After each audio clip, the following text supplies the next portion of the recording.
Seven time news ప్రేక్షకులకు నమస్కారం. ఈరోజు మన చిన్న మ్యాగజైన్ స్టోరీలో సబ్జెక్ట్ ఏంటంటే, ఇక్కడ కాకినాడ మున్సిపాలిటీ సంబంధించి అక్కడ కమిషనర్ గారు ఎప్పటికెప్పుడు పర్యవేక్షించుకుంటూ అంతా చక్కగా చేసుకుపోతున్నా ఎక్కడో ఒక చోట మైనస్ కనిపిస్తూనే ఉంటుంది. అది ఏంటంటే, ముఖ్యంగా హాస్పిటల్ దగ్గర, అదేవిధంగా పార్కుల దగ్గర, సినిమా హాల్ దగ్గర ఎక్కువ జనసమూహం ఉంటుంది. అందులో నిన్న జనవరి 1 న్యూ ఇయర్ కాబట్టి పిల్లలతో అందరూ పార్కులకు వెళ్ళటం, సినిమాలకు వెళ్ళటం, అదేవిధంగా ఏమైనా ఇబ్బందులు ఉంటే చిన్న చితప హాస్పిటల్స్కి వెళ్ళడం జరుగుతుంటుంది. అక్కడ అంతా కూడా మున్సిపాలిటీ 100% ఫెయిల్ అయిందని చెప్పడానికి మీకు ఇప్పుడు వీడియోస్ చూపిస్తాను. ఆ వీడియోస్ చూడండి.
చూశారు కదా, ఈ వీడియోస్ ఎక్కడవో అంటారు చాలా మంది పెద్ద మనుషులు.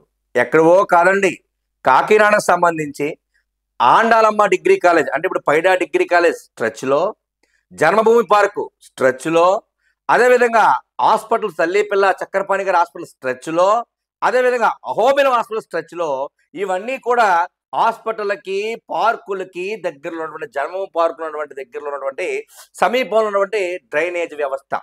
ఆ పక్కనే స్కూల్ కూడా ఉంది. అహోబిలం ఎదుర్కొంటా శ్రీరామనగర్లో ఒక గవర్నమెంట్ స్కూల్ కూడా ఉంది. ఆ స్కూల్లో డ్రైనేజ్ విషయం కూడా ఎలా ఉందో చూశారు మీరు. ఇంత అద్భుతంగా మున్సిపాలిటీ డ్రైనేజ్ విషయంలో వ్యవహరిస్తుందంటే ఇది కమిషనర్ తప్పు అయితే అసలా కాదు.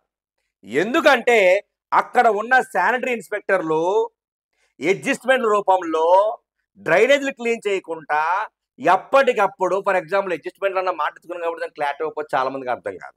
అడ్జస్ట్మెంట్లు అంటే ఏంటంటే, ఇప్పుడు స్టాఫ్ 100 మంది ఉంటారండి. ఆ 100 మందిలో 50 మందిని ఒకవైపు, 50 మందిని డ్రైనేజ్ వైపు పంపితే రోజు క్లీన్గానే ఉంటుంది. కానీ అలా జరగదు.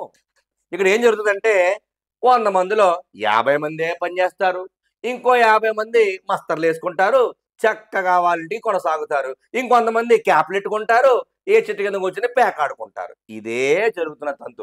మీరు ఇలా జరిగినప్పుడు కమిషనర్ గారు ఎంత శ్రద్ధ తీసుకున్నా శానిటేషన్ ఎలా బాగుపడుతుంది? బాగుపడదు కదా. ఇదేమైనా అడిగామనుకోండి, ఆ డిపార్ట్మెంట్ పెద్ద మనుషులు వెళ్ళి ఇంకో పెద్ద మనిషికి ఏం చెప్తారంటే, మమ్మల్ని బ్లాక్మెయిల్ చేశారు, మమ్మల్ని ఏమో దందాలు చేస్తున్నారు, మాకు డబ్బులు ఇమ్మంటున్నారు అని చెప్పి రకరకాల వ్యాఖ్యలు చేస్తారు. ఉన్నది చెప్తే పాపం నొప్పి పాపం. ఇప్పుడు చెప్పండి, ఈ డ్రైనేజ్ వ్యవస్థ 100% వర్క్ పవర్ ఉంటే, మ్యాన్ పవర్ ఉంటే ఈ డ్రైనేజీలు ఇవన్నీ కూడా సెటరేట్ అవుతాయి కదా. అవ్వట్లేదు అంటే దానికి అర్థం ఏంటి అంటే 100 మంది టీం ఉంటే 100 మంది పని చేయట్లేదు అని అర్థం.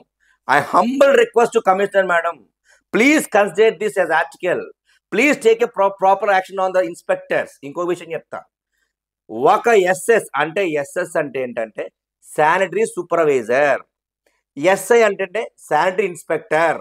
ఇక్కడ శానిటరీ సూపర్వైజర్ కి వార్డులకి ఇన్ఛార్జ్ ఇవ్వకూడదు. ఒకవేళ స్టాఫ్ స్లాట్ వస్తే ఇవ్వచ్చు, 1, 2, అది కూడా పక్క పక్కన వార్డులు ఉంటే దాన్ని సర్వేలు చేస్తారు కాబట్టి చెక్ చేస్తారు కాబట్టి. కానీ మన మున్సిపాలిటీలో ఏం జరుగుతుందంటే ఇద్దరు ఎస్ఎస్లు ఒక్కొక్కరు 4 వార్డులు ఇన్ఛార్జ్గా ఉండడం అంటే ఇంకేం శానిటేషన్ కాపాడతారు వీళ్ళు?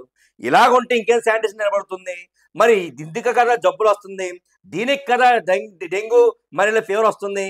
సో దీన్ని బట్టి కాకినాడ మున్సిపల్ సిబ్బంది కానీ కాకినాడ మున్సిపల్ కమిషనర్ కానీ దీని మీద ఇమీడియట్ శ్రద్ధ వహించకపోతే కనుక ఖచ్చితంగా ఇది ప్రజలకి ఆహ్లాదానికి వెళ్ళే చోట అనార్థం కొని తెచ్చుకునే విధంగా, పార్కులకు వెళ్తే ప్రమాదం వచ్చే విధంగా ఈ కాకినాడ శానిటేషన్ తయారని చెప్పడంలో ఇవే సాక్ష్యాలు. Thank you. ఇది ఖచ్చితంగా కన్సిడర్ చేసి ఆ డ్రైనేజ్ వ్యవస్థలు కాపాడతారని 7 టైమ్స్ కోరుకుంటుంది. ప్రతి క్షణం ప్రజాక్షేమం అనే మాట నిజంతో ఈ ఆర్టికల్ ముందుకు వస్తున్నాం, ఆదరిస్తున్న ఆకాంక్షిస్తూ థ్యాంక్ యూ సో మచ్.